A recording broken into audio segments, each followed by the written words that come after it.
Bonjour chers amis, dans le précédent chapitre, nous avions commencé à coller des pièces sur le fuselage et les ailes de l'avion.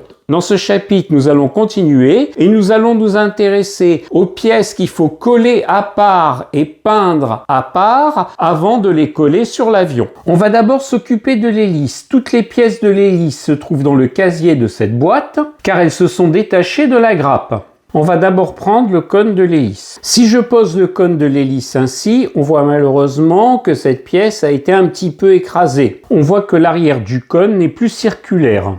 D'ailleurs, si on essaye de poser le cône sur son socle, on voit qu'il y a un complet décalage. Maintenant, comment réparer cette pièce tordue? Je vais utiliser une pince, mais avant, on va faire un peu de théorie. Prenons un objet qui va tourner autour de son axe, ici, et qu'on va petit à petit faire tourner. Là, il y a à peu près une rotation de 20 degrés. Nous voyons que si nous voulons le faire tourner de 20 degrés, et que si nous mettons le doigt ici, nous voyons qu'il nous faut une force F1. Par contre, si nous mettons notre doigt ici, nous voyons qu'il nous faut une force F2. Ici, nous voyons sur cet objet que nous avons mis notre doigt près de l'axe de rotation à une distance D1. Alors qu'ici, nous avons mis notre doigt à une distance plus grande de l'axe de rotation, qui est la distance D2. Et il existe en physique ce que l'on appelle un moment de force, qui est la force multipliée par la distance. Or, pour résumer, ce moment de force est constant. C'est-à-dire que le moment de force ici est le même que le moment de force là. Donc, la force F1 multipliée par la distance D1 est égale à la force F2 multipliée par la distance D2. Or, que constatons-nous? Que la distance D2 est supérieure à la distance D1. Donc pour conserver l'égalité, il faut que la force F2 soit inférieure à la force F1. C'est ce que l'on constate ici, la force F2 est inférieure à la force F1. Donc pour faire tourner cet objet facilement, j'ai plus intérêt à me mettre à distance de l'axe de rotation où je devrais appliquer moins de force que proche de l'axe de rotation où je devrais appliquer plus de force. C'est le principe du levier. Maintenant un exemple concret. Si pour fermer cette porte, je mets mon doigt près de l'axe de rotation, je vais devoir appliquer beaucoup de force pour fermer la porte. Maintenant si je mets mon doigt loin de l'axe de rotation, la force que je vais appliquer doit être beaucoup plus faible. Il suffit juste que j'appuie un peu. Et la porte se ferme toute seule. Donc, plus on appuie loin de l'axe de rotation, plus c'est facile à faire bouger l'objet. Pour la porte, c'est comme ça que les poignées sont toujours très loin de l'axe de rotation. Donc finalement, pour redresser cette pièce, je préfère utiliser une pince avec des manches plus longs que cette pince avec des manches plus courts. Car je vais appuyer beaucoup plus fort sur cette pince au risque d'écraser la pièce. Alors que là, je vais pouvoir moduler ma force tranquillement puisque je vais devoir appliquer une force plus légère. Mais comme vous le voyez, cette pince est crénelée et pour éviter que cette pince fasse des marques sur le cône de l'hélice, je vais cacher le crénelage. Généralement, on prend un adhésif épais. Voilà, là j'ai mis tout simplement du sparadrap avec la partie fine collée sur les abords de la pince et la partie épaisse sur le crénelage. Comme ça, je ne risque pas d'abîmer ma pièce en plastique. Donc voilà notre pince prête à servir. Maintenant pour redresser cette pièce, il va falloir mettre une force perpendiculaire à celle qui a donné l'écrasement. C'est-à-dire comme ceci et bien mettre en évidence le contour de l'hélice. On appuie tout doucement et petit à petit, on voit si la surface s'adapte au socle de l'hélice parfaitement qui doit être circulaire. On appuie un petit peu. Voilà. On voit ce que cela donne. Comme nous le voyons, la surface est un petit peu plus circulaire, mais c'est pas tout à fait ça. On va contrôler ceci. Comme on le voit, le socle du cône est encore ovoïde et non circulaire. Et donc, on va continuer. Nous repérons le sens perpendiculaire au sens de l'écrasement par cette variation de couleur du plastique qui a été causée par l'écrasement. On appuie encore un petit peu, pas trop fort, voilà, par à coup. Et on voit ce que cela donne. Le résultat a l'air plus satisfaisant. On vérifie à nouveau par rapport au socle de l'hélice et on voit que la base du cône de l'hélice est devenue pratiquement circulaire. Mais on va continuer par ajustement. Et comme nous le voyons, la base du cône de l'hélice devient de plus en plus circulaire. Il n'y a pratiquement plus de décalage avec la base du cône de l'hélice. Mais évidemment, ce que vous pouvez faire, c'est vérifier plus précisément l'ajustement à la base du cône de l'hélice avec un casque-loupe. Ce que vous pouvez faire aussi pour calibrer la circularité de votre cône d'hélice, c'est vérifier sur un autre cône d'hélice. Ici, sur la grappe de notre maquette, il y a d'autres cônes d'hélice. Mais comme je vous l'ai dit précédemment, s'il y a un cône d'hélice, c'est que les fabricants utilisent les mêmes grappes pour fabriquer différentes maquettes. Ici, par exemple, ça peut être le cône d'hélice d'un Messerschmitt BS109, puisque l'Avia S199 n'est rien d'autre qu'un dérivé de ce même Messerschmitt. Donc vous pouvez poser votre cône d'hélice de l'Avia sur ce même cône et appuyer un petit peu, voilà, et comme ça vous vérifiez la circularité du cône. Mais il ne faut pas se servir de cela pour refaire la circularité du cône. Le plus efficace, c'est la pince. Là, c'est juste pour vérifier. Maintenant qu'on a arrangé le cône de l'hélice, on va voir comment peindre la totalité de l'hélice. À première vue, la peinture et le collage de cet ensemble de pièces peut paraître simple, mais on va voir que cela demande une petite réflexion. On pourrait penser que l'on va peindre le cône de l'hélice en rouge, l'hélice en noir, et le pourtour de la base du cône de l'hélice en rouge. Si on fait cela, toute l'hélice va être peinte en noir, et comme vous voyez ici, il y a un petit ergot qui va s'enficher dans la base du cône de l'hélice. Et si on peint l'hélice entièrement en noir, effectivement, il y aura de la peinture ici. Et finalement, on va coller une pièce qui est peinte. Comme je l'ai dit au chapitre 17 du tutoriel débutant premier niveau, et comme je l'ai précisé à nouveau au chapitre 36 du tutoriel débutant premier niveau, dont vous trouverez les liens en description, on peut coller des pièces peintes avec de la peinture acrylique. Mais c'est quand on n'a pas le choix. Mais si on a le choix, autant diminuer l'épaisseur que la colle doit traverser pour le collage. Or, la partie centrale de l'hélice ne se verra pas quand on collera le cône de l'hélice. Donc, inutile de peindre la partie centrale en noir. Donc, on va peindre en noir juste les pales de l'hélice. Cela se présentera comme ceci, donc on ne verra pas la partie centrale de l'hélice. Donc, il est inutile de la peindre en noir. La preuve en est, c'est qu'une fois qu'on pose le cône de l'hélice sans le coller, on voit bien qu'on ne voit pas la partie centrale et on voit juste la partie périphérique qui sont les pales de l'hélice. Donc pour l'hélice, on ne va pas peindre le centre, là où on va mettre de la colle. Donc voilà à quoi il fallait réfléchir avant de peindre séparément chaque élément de l'hélice. En aparté, vous remarquerez que le plastique qui a subi des torsions est plus clair que le plastique natif. Cela peut causer des variations tonales lors de la peinture. C'est pour cela aussi que l'après est important. Ici, on a affaire à une petite pièce. Donc la peinture sera moins diluée car il n'y a pas de détails. Donc le pouvoir couvrant sera plus important. Et la couche d'après, ici, a moins d'importance. Là aussi, tout à fait en aparté, on verra cela dans un second tutoriel. On peut mettre de l'après blanc pour faire ressortir le rouge que l'on va mettre sur le cône de l'hélice. Mais dans ce tutoriel, on ne va pas faire cela. Et de toute façon, comme je l'ai dit, la pièce est toute petite, donc on aura un pouvoir couvrant du rouge assez important. Pour cela, il faut un support de fixation. Donc je vais prendre un petit pallet de bois et du patex qui va servir à coller le support de fixation au cône de l'hélice. Pour le patex, c'est pas la peine d'en prendre une quantité importante, juste un petit bout de patex suffit. Voilà, cela suffira amplement. Et on va mettre ce bout de patex au fond du cône de l'hélice. Voilà, comme ceci. Et on va appliquer notre pallet de bois et ainsi tout sera fixé. Voilà, le cône de l'hélice est ainsi fixé au pallet de bois. Comme vous le voyez, on a largement de la place pour peindre, même l'intérieur des arcs du cône de l'hélice. Ce qu'il faudra éviter, c'est de peindre à ce niveau-là, car là, on va coller le cône de l'hélice sur la base. Mais s'il y a de la peinture qui arrive dessus, c'est pas grave, on poncera. Quant au fond, si on n'arrive pas à enlever tout le patex qu'il y a au fond, ce n'est pas grave, car cela ne se verra pas. Donc, on va pouvoir commencer à peindre le cône en rouge. Avant de peindre le cône de l'hélice, il faut apporter des précisions pour que cela soit peint de façon homogène au pinceau. En effet, il faut dans le cas du cône particulièrement bien vider en partie le liquide qu'est la peinture avec un sopalin, sinon le résultat ne sera pas celui attendu. C'est-à-dire qu'il y aura une couverture inhomogène de la peinture rouge. En effet, si nous prenons par exemple une partie du cône de l'hélice, nous voyons que si la quantité de liquide est importante, la peinture qui contient de l'eau va être soumise à deux contraintes physiques. La première, c'est celle de son poids, et elle va avoir tendance à descendre vers le bas du cône, ce qui fait qu'elle va être plus importante à la base qu'au sommet du cône de l'hélice.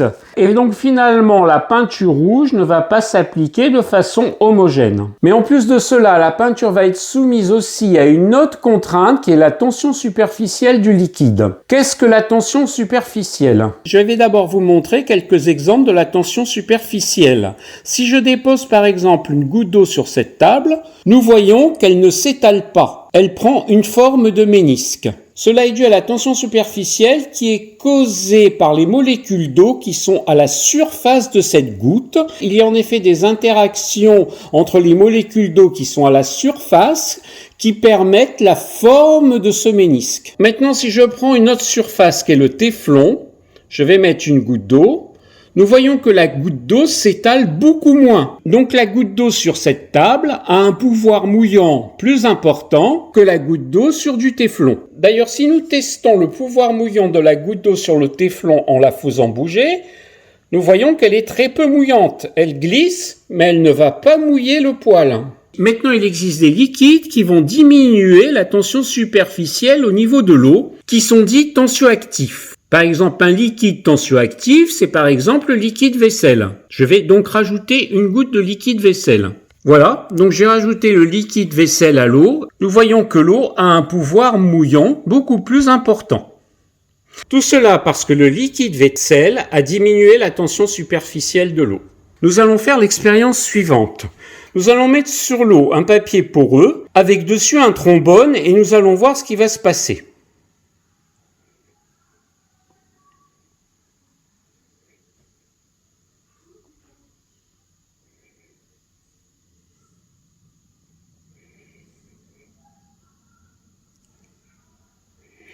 Comme vous le voyez, le papier poreux a coulé au fond de l'eau. On va l'enlever.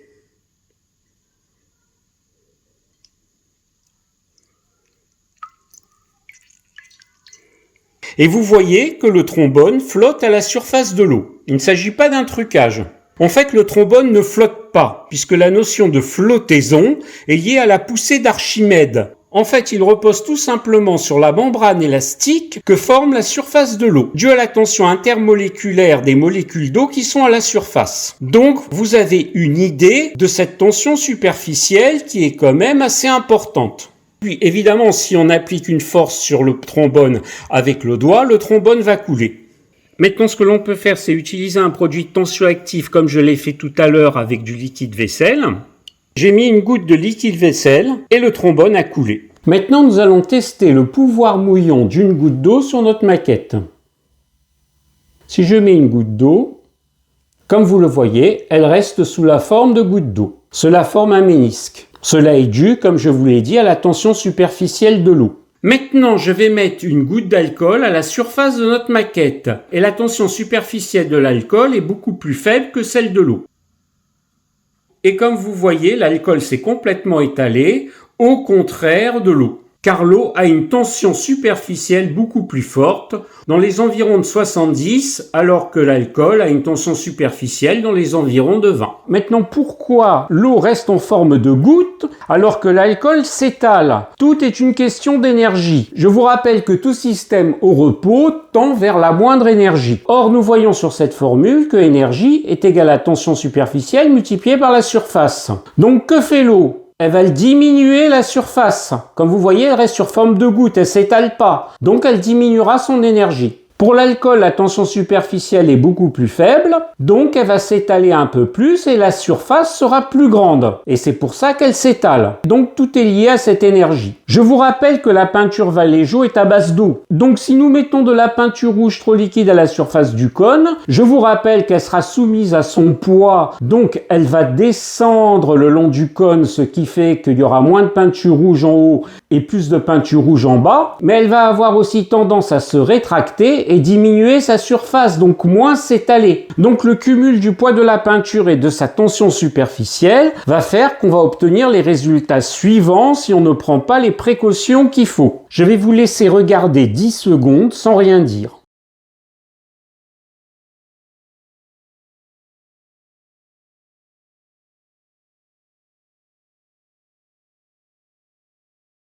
Donc comme vous l'avez vu, la gravité fait que la densité de la peinture rouge est moins importante en haut du cône qu'en bas du cône, mais la tension superficielle fait qu'il y a une répartition inhomogène de la densité de la peinture rouge en bas du cône. Maintenant, je vais vous montrer autre chose. J'ai dégraissé cette partie de la maquette avec de l'alcool. Et je vais mettre maintenant une goutte d'eau. Donc normalement, on devrait s'attendre à qu'elle reste sous forme de goutte. Et comme vous voyez, elle s'étale. Mais cela est dû à quoi? C'est comme je vous l'ai dit, le pouvoir mouillant est dû à la tensioactivité du liquide, mais est dû aussi à la surface. Or, à la surface des maquettes, quand elles sont démoulées, il y a un certain produit. Et donc l'eau va s'appliquer sur ce produit. Si j'enlève ce produit et que j'utilise de l'alcool, donc l'eau va s'appliquer directement sur le plastique nu de la maquette sans l'intermédiaire de ce produit de moulage. Et j'ai agi comme si j'avais mis un produit tensioactif. D'où l'intérêt de bien dégraisser le cône de la maquette avant, pour que notre peinture s'étale mieux. Mais voilà, j'avais dégraissé tout au début les grappes de cette maquette avec du liquide vaisselle, qui est un produit donc tensioactif. Mais je fais toujours un deuxième dégraissage, car la manipulation de la maquette avec les doigts, l'utilisation de certains produits, etc. Et je vous rappelle qu'au niveau des doigts, si on trouve des empreintes, c'est qu'il y a du produit qui est sécrété par notre peau, qu'on a utilisé par ailleurs d'autres produits gras qui vont effectivement influer sur le pouvoir mouillant entre la tensioactivité de l'eau et la surface. Donc en mettant de l'alcool et en dégraissant le tout, j'ai amélioré le pouvoir mouillant de l'eau. Donc c'est pour ça que je fais toujours un deuxième dégraissage. À partir de ces constatations, comment allons-nous peindre le cône pour que la répartition de la peinture soit homogène? Comme nous l'avons dit, il faut que la peinture s'étale bien. Dans ce tutoriel débutant premier niveau, nous allons essayer de faire que la couche de liquide soit la plus fine possible. Je vous rappelle qu'une peinture est faite d'un solvant, d'un liant et de pigments. J'ai abordé la notion de solvant au chapitre 12 du tutoriel débutant premier niveau et la notion de liant au chapitre 13 du tutoriel débutant premier niveau. Vous trouverez les liens vers ces chapitres en description. Nous allons donc essayer de diminuer la quantité de solvant en mettant le pinceau sur du sopalin et ainsi on aura moins de solvant à étaler mais principalement le liant et les pigments. Attention, il s'agira juste de diminuer la quantité de solvant et pas de l'enlever complètement. Sinon, on se retrouve dans le cas du brossage à sec ou du dry brush. Ainsi, la couche de peinture sera plus fine, plus étalée et séchera plus vite. Et on va pouvoir couvrir de façon homogène le cône avec la peinture rouge. Et ainsi, nous aurons éliminé le poids de la peinture et évité les problèmes de tension superficielle de l'eau. Dans ce tuto, on ne va pas jouer les apprentis sorciers en mettant un peu d'alcool dans la peinture Vallejo, dans le solvant et l'eau, car effectivement, la tension superficielle de l'alcool est beaucoup plus faible que celle de l'eau, et on peut penser qu'effectivement, on pourrait faire baisser cette tension superficielle par mélange de l'alcool et de l'eau. On va donc s'en tenir dans ce tutoriel à diminuer la quantité de solvant par un sopalin. Je vous signale qu'au chapitre 35, j'ai abordé l'alcool et la peinture acrylique, dont vous trouverez le lien en haut et à droite de cette vidéo ou dans la description. Nous allons donc commencer par dégraisser le cône de l'hélice à l'alcool. Et nous allons attendre que cela sèche, mais comme c'est de l'alcool, cela sèche assez rapidement. Ensuite, nous allons préparer le matériel pour peindre le cône de l'hélice en n'oubliant pas le sopalin. N'oubliez pas de mouiller votre pinceau avant. Ensuite, on va mettre une goutte de peinture rouge. On va très légèrement diluer la peinture rouge avec une goutte d'eau seulement et on va mélanger le tout.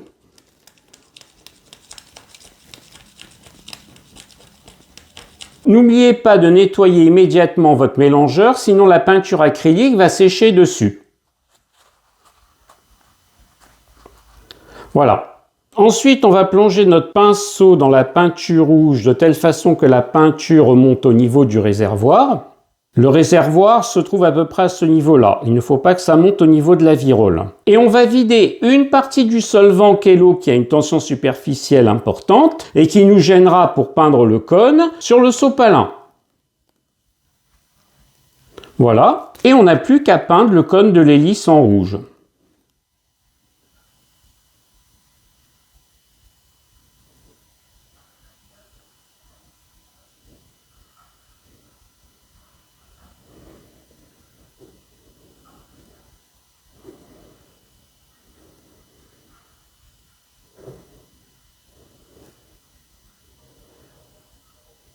On peint de la pointe vers l'extrémité. Si on peint dans l'autre sens, il risque d'avoir des accumulations de peinture au niveau des encoches. Comme vous voyez, la peinture est bien étalée, on n'a plus qu'à attendre que cela sèche pour mettre une deuxième couche. Vous pouvez utiliser un séchoir à distance pour pas étaler la peinture de façon inhomogène et à température moyenne pour accélérer le séchage. Pendant ce temps, n'oubliez pas toujours de nettoyer votre pinceau avant la deuxième couche. Ne laissez pas sécher la peinture acrylique sur le pinceau. Voilà, un petit rinçage et le pinceau est prêt pour la deuxième couche. Voilà, 15 à 20 secondes au séchoir suffit. Et on va appliquer la deuxième couche.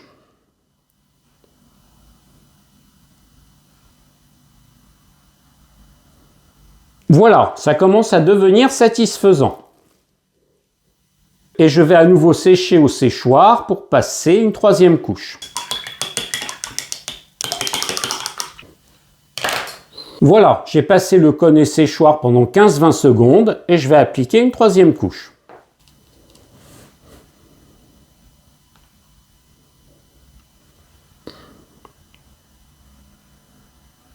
Voilà, appliquez surtout une ou deux fois le pinceau car la peinture acrylique sèche assez vite et si vous appliquez une troisième ou une quatrième fois, cela risque d'enlever un peu de peinture et de laisser les traces du pinceau. Et je vais continuer comme cela de la même manière de façon à avoir une peinture rouge uniforme.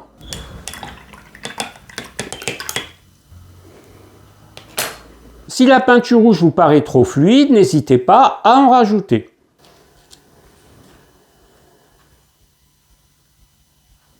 Voilà, la peinture rouge sur le cône de l'hélice est de plus en plus homogène.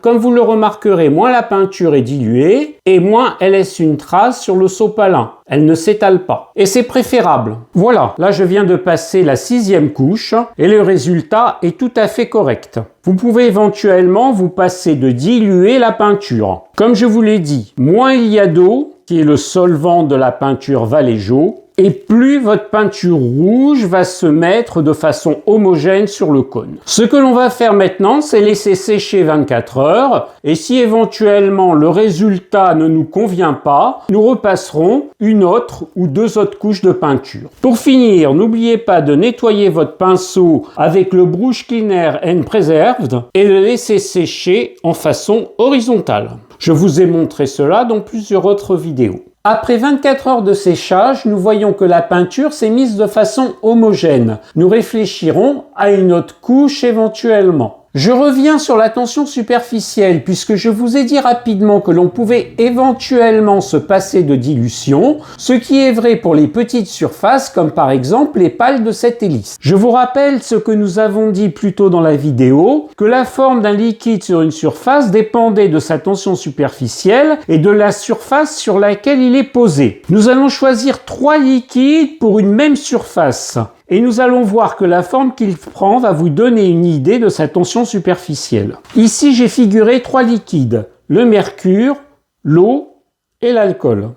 Vous remarquerez que plus l'angle de raccordement avec la surface est importante, plus la tension superficielle du liquide est importante, et donc plus il prend une certaine forme. Nous voyons que l'angle de raccordement du mercure avec la surface est très important, il prend donc une forme quasiment sphérique. Ici, l'angle de raccordement avec la surface est moins importante, et l'eau va prendre une forme de ménisque. Ici, l'angle de raccordement est très faible, et l'alcool va pratiquement s'étaler. Donc, comme je l'ai dit précédemment, l'alcool est plus mouillant que l'eau, qui elle-même est plus mouillant que le mercure. Si nous revenons à notre formule qui est énergie égale tension superficielle multipliée par la surface, comme je l'ai dit, chaque liquide va faire de telle façon à diminuer son énergie de surface et donc diminuer son contact avec la surface. Nous voyons que le mercure a une tension superficielle très importante de 484 millinewtons par mètre carré. Donc pour diminuer son énergie de surface, il va diminuer la surface de contact de façon très importante et prendre presque une forme de sphère. L'eau a un coefficient de tension superficielle de 73 millinewtons par mètre carré et donc va s'étaler moyennement pour diminuer son énergie de surface. Quant à l'alcool qui a une tension superficielle de 22 millinewtons par mètre carré, il va complètement s'étaler car son énergie de surface sera faible et donc la surface sera grande. Maintenant, on va mettre le mercure de côté et on va s'intéresser à l'eau, à l'alcool et à la peinture. Et on va prendre une surface constante. Ici, cette coupelle en plastique dont je me sers comme palette. Et on va mettre cela en pratique comme on l'a fait au début de la vidéo, mais on va rajouter la notion de dilution. Je vais mettre une goutte d'eau qui a un coefficient de tension superficielle de 73 millinewtons par mètre carré.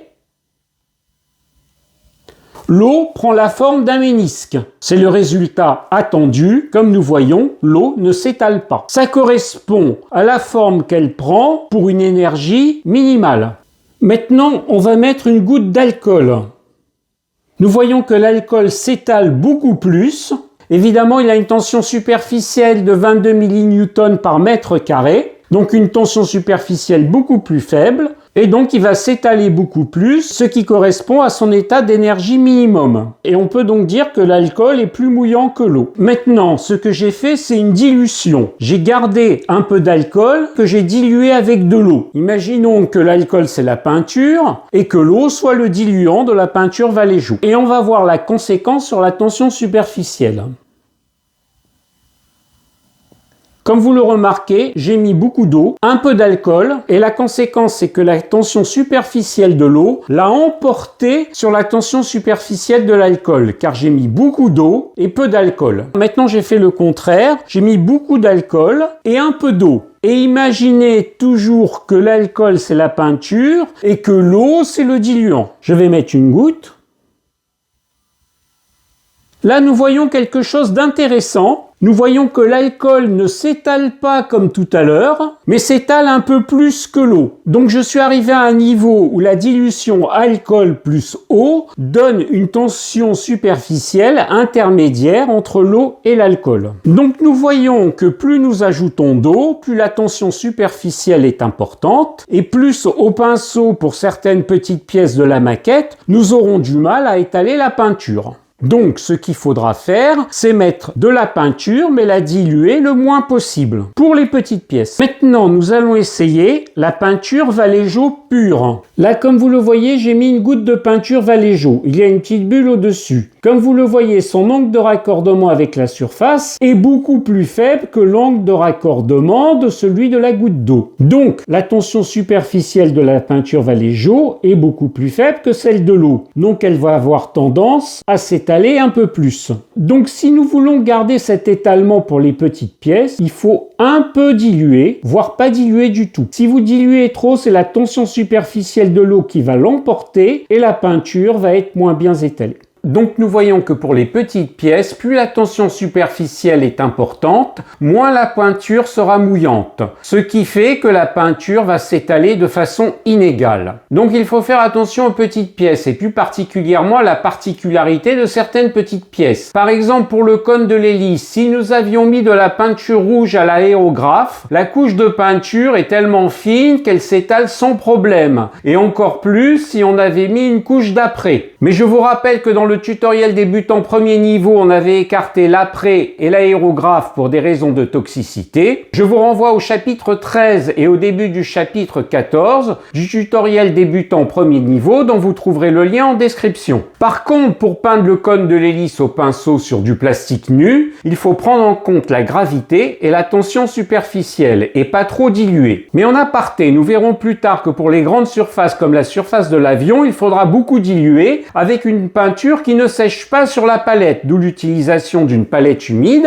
et il faudra beaucoup diluer et appliquer la peinture en plusieurs couches pour ne pas perdre les détails de la surface de l'avion. Et nous verrons dans ce cas, aussi bien que pour la palette humide que pour la grande dilution, l'importance aussi de la tension superficielle. Maintenant, on va peindre l'hélice. Et là, on va se rendre compte qu'on ne peut pas faire comme le cône de l'hélice pour maintenir cette pièce en utilisant du Pattex. On peut essayer pour vous montrer. Comme vous voyez, en peignant la partie proximale, il ne se passe rien. Mais en peignant la partie distale, vous voyez que l'hélice bouge. Ce qui n'est pas très pratique. Rappelez-vous de ce que j'ai dit en début de vidéo sur le moment de force. Plus on s'éloigne de l'axe, plus la moindre force mobilise l'objet. C'est le cas ici dans notre hélice. Donc il va falloir réfléchir à un autre système de maintien. Le système de maintien le plus pratique que l'on va prendre pour l'hélice est la pince crocodile. Mais comme vous voyez, cette pince a des manchons et elle va nous gêner pour peindre l'hélice. Donc il faut enlever les manchons. Voilà, les manchons sont enlevés et on va pouvoir bien maintenir l'hélice. Comme ceci. Et là, il n'y a pas de problème pour peindre. Maintenant, pourquoi cette pince crocodile est pourvue de manchons ? Nous voyons que si nous ouvrons la pince crocodile, ces manchons occupent une grande surface. Par contre, si nous enlevons le manchon, nous voyons que la pince crocodile va présenter des petites surfaces qui correspondent aux dents de la pince crocodile. Et là, je reviens sur la formule que l'on avait développée longuement au chapitre 29 du tutoriel débutant premier niveau, dont vous trouverez le lien en description. Là, je vais juste la résumer. La pression est égale à la force divisée par la surface. Donc, nous voyons que cette pince applique la même force, que ce soit avec les manchons ou non. Donc, plus la force est élevée, plus la pression va être élevée. Mais vous voyez que la surface est au dénominateur. Donc, dans ce cas, la pression va être inversement proportionnelle à la surface. Donc, plus la surface sera petite, plus la pression sera grande. Donc là, vous voyez qu'avec les manchons, la surface sera grande. Ce qui est idéal, par exemple, pour tenir une aile que l'on vient de coller. Car avec une même force, la pression sera plus faible. Par contre, si on a la mauvaise idée de retirer les manchons et de mettre directement la pince crocodile sur l'aile,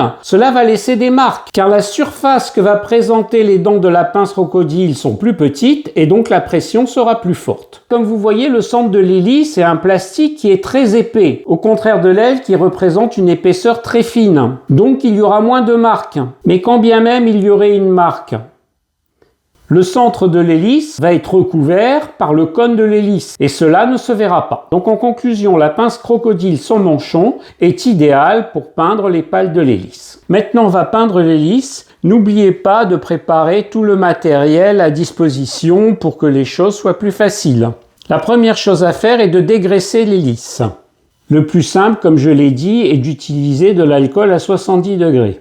Si vous avez des difficultés, n'hésitez pas à faire tourner un petit peu l'hélice. Et ensuite, on laisse sécher l'alcool. Le séchage sera très rapide. Maintenant, on va mettre notre peinture noire. N'oubliez pas de secouer le pot au moins pendant 2 minutes. On va mettre 2 gouttes de peinture noire.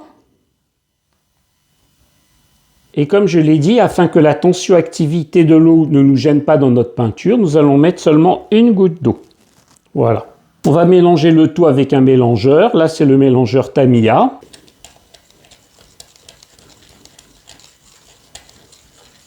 N'oubliez pas de nettoyer votre mélangeur immédiatement. On va plonger notre pinceau dans la peinture noire de telle façon qu'elle remonte au niveau du réservoir du pinceau. Comme ça, c'est très bien. Et là aussi, on va éliminer un petit peu d'eau pour éliminer la tension superficielle de l'eau grâce à un sopalin. Voilà, ainsi notre pinceau est prêt à peindre.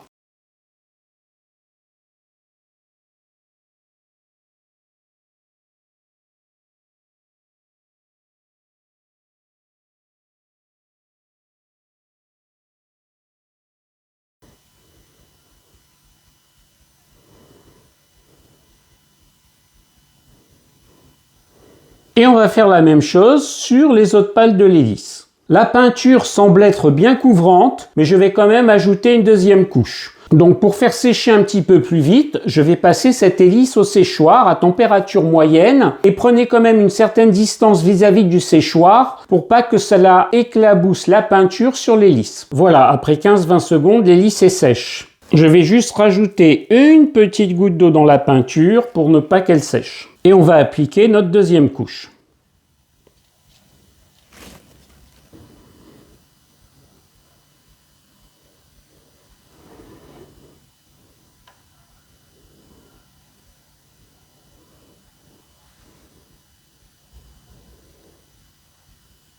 Voilà, la deuxième couche a été appliquée, il n'y a plus qu'à laisser sécher. Voilà, après la deuxième couche et séchage, nous voyons que la peinture noire présente une couleur très homogène sur l'hélice. Il aura suffi de 2 couches. Ensuite, on va peindre le pourtour du socle de l'hélice en rouge. Je vous conseille vivement de nettoyer votre pinceau au brush cleaner et une préserve avant, car comme vous voyez, il est très difficile d'enlever la peinture noire même au rinçage. Avant de peindre le pourtour du socle de l'hélice, on va voir qu'il y a un autre moyen de maintenir. Évidemment, vous avez toujours la pince crocodile. Ça tient relativement bien. Mais il y a un autre moyen plus fin de faire tenir le socle de l'hélice, c'est avec une pince Bruxelles. Le problème, c'est que pour la pince Bruxelles, au repos, elle est ouverte. Et pour la fermer, il faut fournir un effort constant. Mais il existe un autre type de pince Bruxelles. Voilà la pince Bruxelles normale.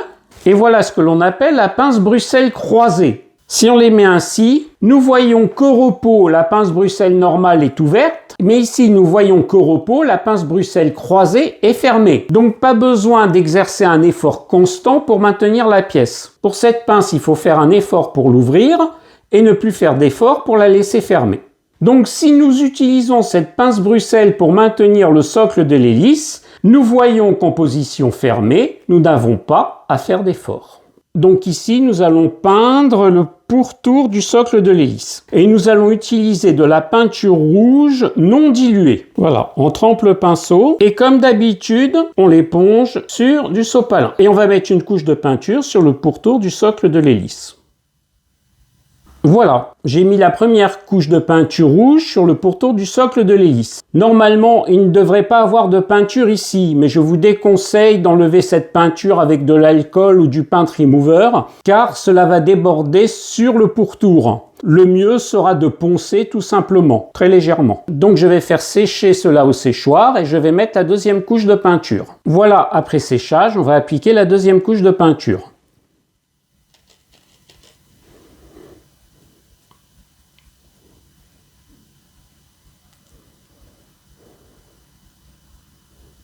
Voilà, la deuxième couche est appliquée. On va mettre quand même une troisième couche par sécurité. Voilà, la dernière couche de peinture a été appliquée, il n'y a plus qu'à laisser sécher. Maintenant, tous les éléments de l'hélice sont secs. J'ai commencé à détacher l'hélice de son support. Je vous conseille pour manipuler ces éléments, une fois qu'ils ont fini d'être peints, d'utiliser des gants. C'est inutile de laisser des empreintes dessus lors des diverses manipulations pour coller. Je vais aussi détacher de son support le cône de l'hélice. Là, comme vous voyez, il y a des restes de patex. Donc je vais enlever les restes de patex qui se voient. Voilà, c'est pas la peine d'enlever tout le patex. Ce n'est pas la peine d'enlever tout le patex qui est au fond puisqu'il ne se verra pas. L'essentiel est qu'il ne déborde pas. Voilà, on a fini cette première phase délicate d'enlever le patex en surface. Et là maintenant, je vais enlever de son support le socle de l'hélice. Et là, comme vous le voyez, il va falloir coller le socle de l'hélice sur l'hélice. Nous voyons que sur cette zone, la peinture a débordé. Pour éviter cela, nous aurions pu mettre un cache. Mais nous aurions eu probablement des difficultés à peindre le pourtour du cône de l'hélice, à moins de mettre un cache parfaitement circulaire, ce qui aurait été possible. Pourquoi cette zone doit être sans peinture? Car c'est la zone où nous allons coller. Mais je vous rappelle que nous pouvons coller sur des pièces peintes avec de la peinture acrylique. J'ai abordé cela au chapitre 17 du tutoriel débutant premier niveau et approfondi cela au chapitre 36 du tutoriel débutant premier niveau. Vous trouverez le lien vers ces deux chapitres en description. Mais quoi qu'il en soit, moins la colle traverse d'épaisseur, mieux c'est. Et là, nous voyons que la couche est est fine de toute façon. Il y a deux solutions, ou utiliser du paint remover ou de l'alcool, mais cela risque de déborder sur le pourtour. Le plus pratique sera un ponçage fin. Pour le ponçage, il vaudra mieux tenir la pièce avec les doigts. Je vais prendre une éponge abrasif microfine et poncer tout doucement. Comme vous voyez, la peinture commence déjà vite à partir pour celle qui est au centre. On avance petit à petit et je vais continuer à poncer. Voilà, comme cela c'est beaucoup mieux. Même s'il reste un petit peu de peinture, la couche est très fine, cela ne gênera pas le collage. N'oubliez pas de dépoussiérer. Voilà, comme vous le remarquez, après collage, ce sera correct. Avant de faire cela, on va coller l'hélice. Comme vous voyez, il y a une petite encoche et on va coller l'hélice au milieu. Donc là, je vais prendre de la colle extra fluide et je vais badigeonner le milieu.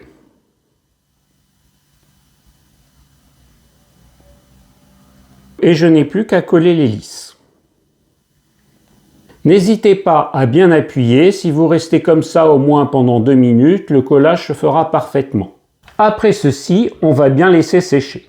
J'ai placé l'hélice de telle façon que la gravité du socle de l'hélice appuie sur l'hélice. Une fois l'hélice collée à son socle, nous allons coller le cône de l'hélice sur le socle. Et là c'est pareil, je vais badigeonner de colle extra fluide les parties où va se poser le cône de l'hélice. Ensuite, je n'ai plus qu'à coller le cône de l'hélice. Là aussi pareil, il faut bien appuyer pendant 2 minutes. Et voilà, le cône de l'hélice est collé et notre hélice est pratiquement prête. Maintenant, on va observer notre hélice de près pour voir s'il n'y a pas quelques retouches à faire. Comme vous le voyez ici, le noir est parti. Ce qui peut paraître surprenant, mais ce qui effectivement peut être normal. Car quand on passe une couche de peinture au pinceau, il peut y avoir des petites bulles. Et finalement, ces petites bulles finissent par éclater et on obtient ceci. On reviendra sur ce phénomène de bulles dans un autre chapitre. Et on verra là aussi que ça fait appel aussi à la tension superficielle. Là, on ne voit pas de peinture, mais c'est tout simplement un oubli. Normalement, ça ne devrait pas arriver, mais comme je peins et je filme en même temps, il se peut que certaines zones m'échappent. Donc on va retoucher ici un peu de peinture noire aussi. Dans l'ensemble, le reste de la peinture noire est correct. Maintenant aussi, comme vous voyez, il y a une discontinuité entre le socle du cône et le cône. Mais ceci est normal, car comme vous voyez, c'est une ligne de structure. Par contre, cette deuxième ligne de structure n'apparaît pas sur la pièce originale. Par contre, de près, nous voyons quand même qu'il y a une petite discontinuité à ce niveau-là. Donc, ce que nous allons faire, c'est mettre une très fine couche de peinture rouge afin de combler partiellement cette discontinuité. Mais on verra quand même la séparation entre le cône et le socle de l'hélice, un peu moins, mais c'est normal, car cela fait partie de la ligne de structure. Nous allons commencer par la peinture rouge qui se nettoie plus facilement. Et là, cette fois-ci, nous allons mettre une goutte de peinture rouge, une goutte d'eau. J'ai dilué un petit peu plus que d'habitude car il faudra que cette peinture rouge s'insère entre le socle de l'hélice et le cône de l'hélice. Voilà, donc je prends un petit peu de peinture rouge que je fais monter au niveau du pinceau et je les sors un peu moins, car il va falloir que la peinture rouge s'insère entre l'interstice, entre le socle de l'hélice et le cône de l'hélice.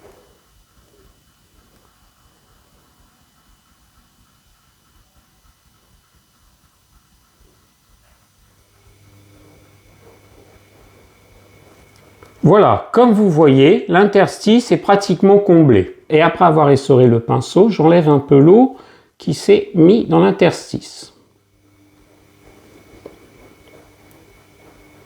Voilà. Et on va faire pareil sur les 3 parties du cône. Voilà, comme ça c'est un petit peu mieux. Maintenant on va s'occuper de retoucher les pales. Là, comme il faut éviter de faire des flaques, je vais mettre 2 gouttes de peinture noire. Voilà. Et une goutte d'eau. Voilà. Donc on aura une peinture noire moins diluée et on va faire les retouches avec cette peinture noire moins diluée. Donc ici il y avait une petite retouche à faire.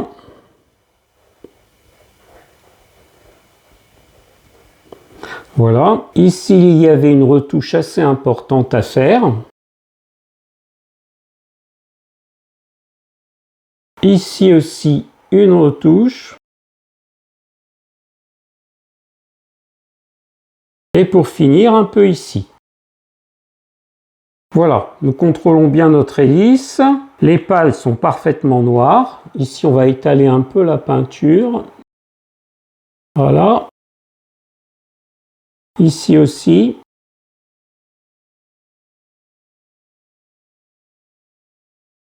Donc dans l'ensemble, l'hélice là est terminée et on n'a plus qu'à laisser sécher. Je termine ici ce chapitre. Si vous avez aimé cette vidéo, n'hésitez pas à vous abonner à ma chaîne en appuyant ou en cliquant sur le bouton Reste Modèle ou sur le bouton S'abonner. N'hésitez pas à partager la vidéo et à la commenter. Et un pouce bleu me ferait plaisir. Je vous souhaite un bon maquettisme.